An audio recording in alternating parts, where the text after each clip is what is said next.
Dans l'escalier de la richesse, il y a 4 étapes. La première étape, c'est la pauvreté chronique. Alors, c'est quoi les pauvres chroniques? Les pauvres chroniques, ce sont les personnes qui sont habituées à consommer plus que ce qu'ils gagnent. On prend l'exemple d'une personne qui gagne 300 000 francs à chaque fin du mois. Et cette personne, bizarrement, se met à consommer 500 000 francs par mois. Pourquoi? Parce que la personne va peut-être aller s'endetter auprès d'une institution financière ou bien auprès de ses amis. Et donc, lorsque la personne fait ça, au final, au lieu de gagner 300 000 francs à la fin du mois, comme il est obligé de rembourser ses dettes, il va se retrouver peut-être avec 150 ou maximum 200 000 francs. Et si vous faites partie de cette catégorie de personnes, c'est très grave. Le deuxième niveau dans l'escalier de la richesse, c'est la pauvreté équilibrée.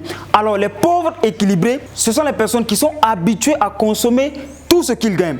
Imaginons par exemple une personne qui gagne 500 000 francs comme revenu par mois et qui consomme tous les 500 000. Et généralement, ces personnes, ce sont des personnes qui aiment montrer une autre apparence de qui ils sont. C'est-à-dire, c'est des personnes qui, dès qu'ils gagnent l'argent, il faut qu'ils aillent consommer pour montrer aux yeux du monde qu'ils ont des biens matériels. Voilà pourquoi tu vois des personnes qui touchent 500 000 ou peut-être même 1 million. Peut-être que la personne n'a pas forcément les moyens pour entretenir une voiture. Il va acheter une voiture. Il va meubler sa maison, il va emprunter de l'argent pour construire une maison et finalement, à chaque fois qu'il gagne de l'argent, tu te rends compte qu'il dépense tout. Et ce genre de personnes, lorsqu'ils ont des augmentations, par exemple, ils vont augmenter leur niveau de vie afin de pouvoir consommer tout ce qu'ils gagnent. En fait, ça c'est une mentalité de pauvre. Parce que si tu es habitué à consommer tout ce que tu gagnes, je ne sais pas comment est-ce que tu pourras évoluer dans ta vie.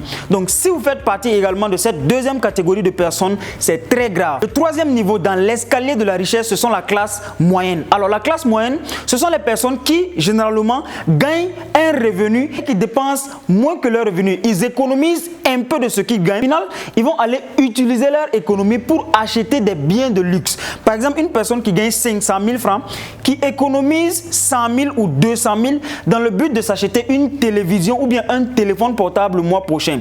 Donc, eux, c'est la classe moyenne. Eux également, ils ne sont pas trop loin de la deuxième catégorie de personnes. Donc, la classe moyenne, tu auras l'impression que ce sont des personnes qui peuvent avoir des véhicules, qui peuvent même construire des maisons, mais en réalité, ils n'ont pas un patrimoine solide qui vont les permettre d'être sécures. Donc, ces personnes, dès qu'ils gagnent l'argent, en tout cas, ils ont une très bonne habitude d'économiser à chaque fois une petite partie de ce qu'ils gagnent, mais en fin de compte, tu te rends compte qu'ils vont aller consommer, dépenser dans quelque chose qui ne va pas forcément les rapporter de l'argent.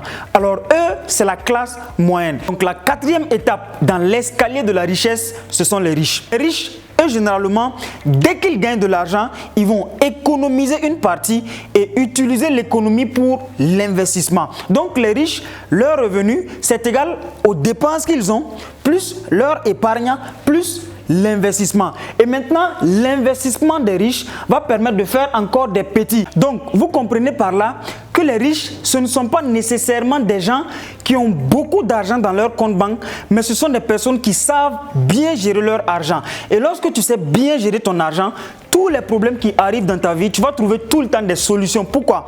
Parce que tu n'es pas une personne habituée à te montrer, habituée à montrer un style de vie que tu n'as pas encore atteint. Et donc, si vous êtes dans cette catégorie de personnes, vous allez avoir l'impression que dans votre vie, vous êtes peinard et il n'y a pratiquement pas de problèmes que vous n'allez pas pouvoir résoudre. Mais si vous êtes dans la catégorie des personnes qu'on a citées précédemment, alors ça va être difficile pour vous de régler quelques problèmes. Alors aujourd'hui, on va parler d'indépendance financière. Je vais vous partager 3 secrets de l'indépendance financière. Alors ces secrets ne viennent pas forcément de moi, mais ça vient de l'un de mes mentors qui s'appelle Ricardo Kanyama. Je pense bien que beaucoup de personnes ici connaissent Ricardo Kanyama. Ici aujourd'hui en Afrique, on ne peut vraiment pas parler d'indépendance financière sans citer le nom de Ricardo Kanyama, qui a atteint le niveau de l'indépendance financière et qui a changé la vie des milliers de personnes à travers ses conférences, les livres qu'il a écrits, etc. Et je vous recommande vivement, si vous n'avez pas encore lu les livres de Ricardo Kanyama, d'aller les lire. Pourquoi? Parce que cette personne va vous permettre d'avoir une éducation financière, de comprendre comment l'argent fonctionne. Et si vous comprenez comment l'argent fonctionne, vous allez savoir qu'est-ce que les riches font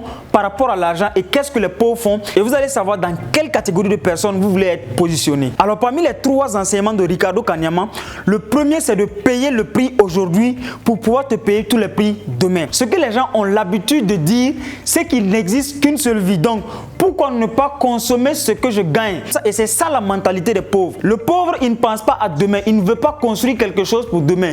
Lui, ce qui le préoccupe en réalité, c'est de consommer ce qu'il gagne tout de suite parce que pour lui, on n'a qu'une seule vie et demain, c'est peut-être une illusion pour lui. Mais je vais te dire quelque chose. Si tu as cette pensée, le demain quand même va arriver. Maintenant, lorsque le demain va arriver, dans quelle situation tu aimerais te trouver?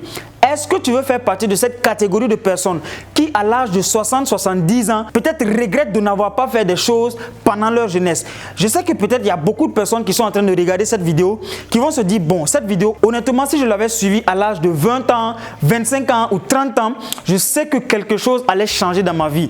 Mais peut-être si vous avez 60-70 ans, aujourd'hui vous êtes fatigué, il y a des efforts que vous ne pouvez plus faire. Et donc, si vous ne voulez pas faire partie de ces catégories de personnes, peut-être qu'ils vont regretter à l'âge de 60-70 ans, je vous recommande vivement d'écouter les conseils de Ricardo Kanyama et de payer le prix maintenant. Payer le prix de l'effort, payer le prix de la résistance. Des fois c'est difficile, c'est vrai, mais on aime dire que c'est dans les moments difficiles que les hommes forts avancent. Donc si vraiment tu ne veux pas regretter ta vie à l'âge de 60-70 ans, dès maintenant tu dois commencer à payer le prix. Et en passant, il y a un livre que j'ai lu de Maxime Victor qui est aujourd'hui un entrepreneur très inspirant, un entrepreneur canadien qui impacte aujourd'hui la vie des jeunes. Dans son livre 40 ans de prison ou 5 ans de travail forcé, Maxime Victor a posé la question à un jeune, à savoir, quels sont tes rêves? Qu'est-ce que tu comptes faire demain?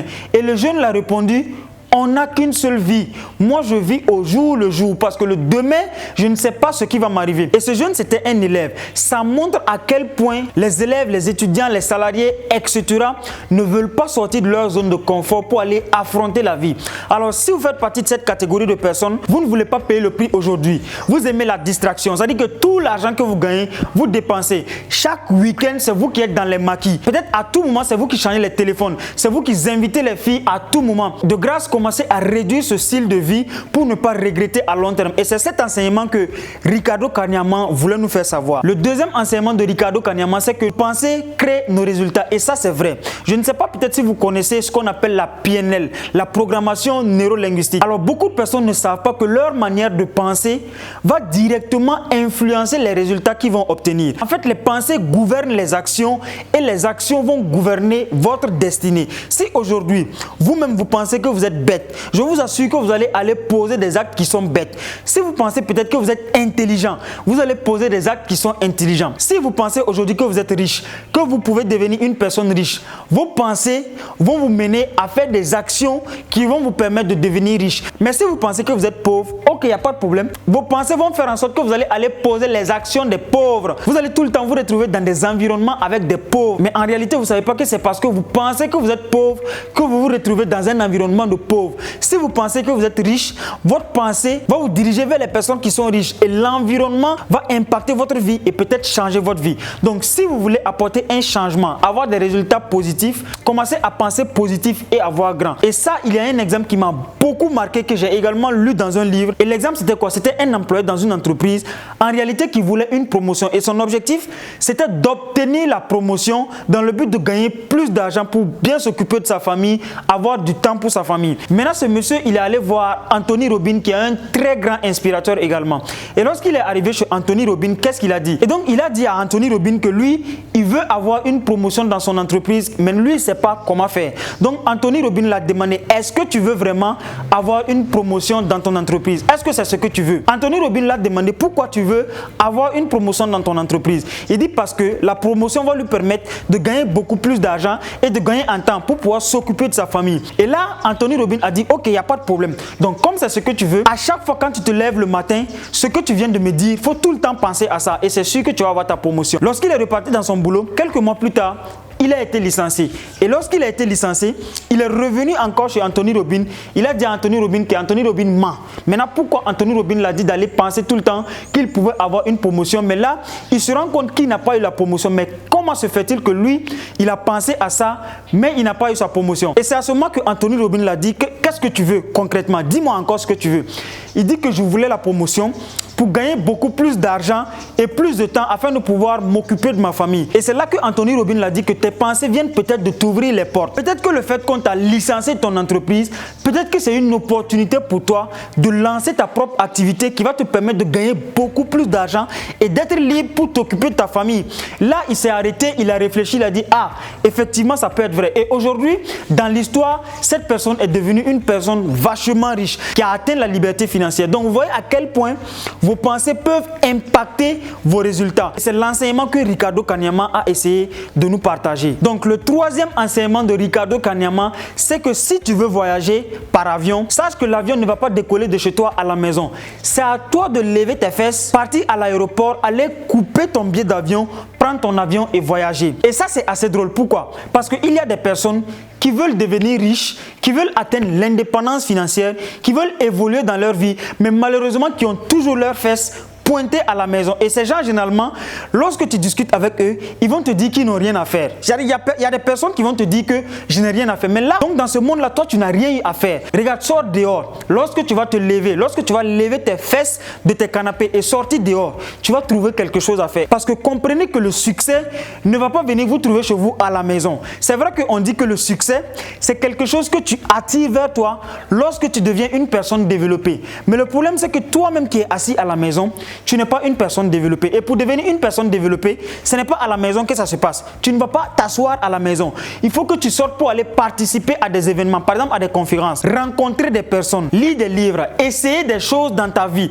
Peut-être lancer un business qui va échouer. Tu vas apprendre dans ce business, ça va te permettre de grandir. Et lorsque tu vas accumuler cette expérience, l'expérience va faire en sorte que les choses vont venir dans ta vie. Mais si toi, tu veux rester chez toi, tes fesses posées dans ton canapé, alors ça va être extrêmement difficile pour toi d'atteindre ce qu'on appelle l'indépendance financière d'après Ricardo Kanyama. Et moi particulièrement, ces conseils, moi je les prends à cœur ouvert. Pourquoi? Parce que ce qu'il dit c'est vrai. Je connais beaucoup de personnes qui sont riches. Je connais beaucoup de personnes qui ont atteint le niveau de l'indépendance financière. Mais je ne connais pas une seule personne qui est restée dans sa zone de confort, pointée chez lui à la maison, dans sa zone de confort et atteindre ce qu'on appelle l'indépendance financière. Toutes les personnes que moi je connais aujourd'hui qui ont atteint ce niveau, ce sont des personnes qui se sont battues toute leur vie et même qui continuent de se battre. Mais attendez, un riche, une personne qui a atteint l'indépendance financière, continue de se battre dehors, à l'extérieur. Mais toi, tu n'as rien, mais tu poses tes fesses à la maison et tu attends que les opportunités viennent chez toi. Sors de chez toi et va chercher les opportunités. En Afrique ici, on n'a pas besoin des paresseux. On a besoin des personnes déterminées, des personnes dynamiques pour faire avancer notre continent. Vous avez l'impression que les jeunes ont décidé de prendre leur avenir en main aujourd'hui. La plupart des jeunes commencent à prendre des initiatives. Et selon moi, c'est comme ça que nous allons développer l'Afrique. Parce que si tout le monde arrête de regarder des téléséries, moi je pense que nous, en tant que jeunes, nous pouvons apporter un grand plus à cette humanité. Nous pouvons apporter un grand plus à l'Afrique. Et notre objectif en tant que jeunes, c'est de ne plus faire comme les anciens. Les anciens qui sont venus, qui n'ont pratiquement rien fait, qui sont restés dans leur zone de confort et regarder les Occidentaux développer leur continent. Non, nous les jeunes, on veut prendre des initiatives. Et donc, si tu es un jeune et que tu as écouté cette vidéo, je t'invite à réécouter encore la vidéo. Partage la vidéo à tes amis parce que ces conseils de Ricardo Kanyama, je suis convaincu, vont changer beaucoup de choses en Afrique ici. Et si tu as aimé la vidéo, je t'invite à t'abonner si ce n'est pas encore fait. Active la cloche de notification pour ne pas manquer nos autres vidéos qui arrivent et lâche-moi un pouce bleu pour me soutenir. Quant à moi, on se dit à très bientôt, à la prochaine vidéo. Ciao.